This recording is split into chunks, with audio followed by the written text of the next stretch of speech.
The Sri Lankan Defence Ministry has said the army has tonight seized more territory from the Tamil Tiger separatists.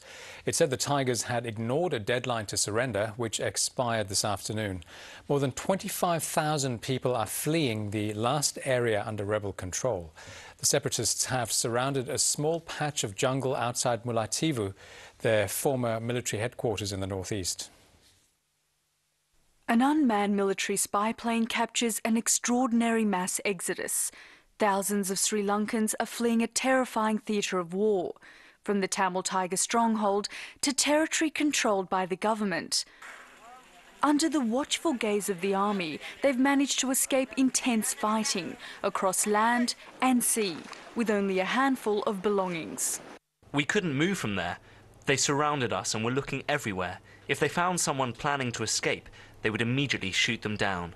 For months now, the government has been saying it has reached the final stages of the 3-decade-long civil war. Yesterday, it gave the Liberation Tigers of Tamil Eelam 24 hours to surrender. The deadline has now passed, and Sri Lankan authorities say the LTTE could face severe consequences if it continues to fight.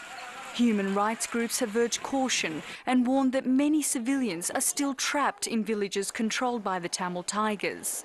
More than 70,000 people have been killed in the civil war so far, and despite accusations by the Tigers, Sri Lanka's ambassador to Britain denies the government has ever targeted civilians. Sri Lankan government does not engage in killing because they are our people. We do not want to alienate the Tamil community. But these protesters do feel alienated, and their anger is spilling onto the streets of Paris. Police arrested more than 200 people after the demonstration turned violent. The Tamil community in London is also demanding to be heard. Amid the uproar,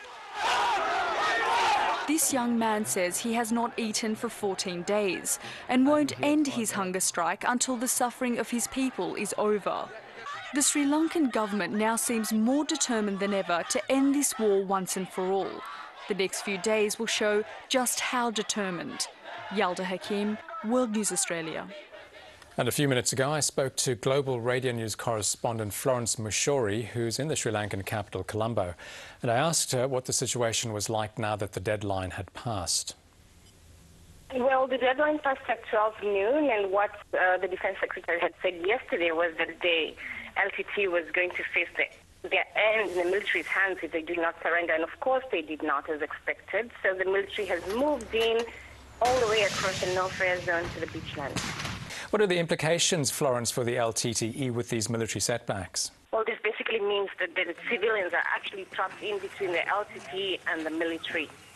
And in military terms, is this the end of the line for the Tamil Tigers? Does it look like this is the end of the war?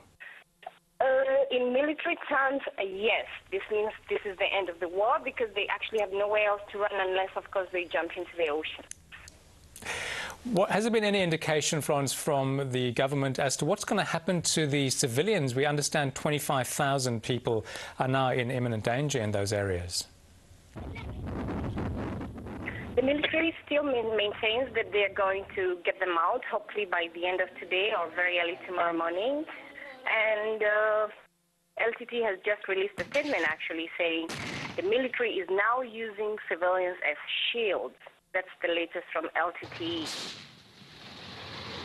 It's obviously very difficult to separate the fact from the propaganda. Is there any independent way of verifying what's been happening there?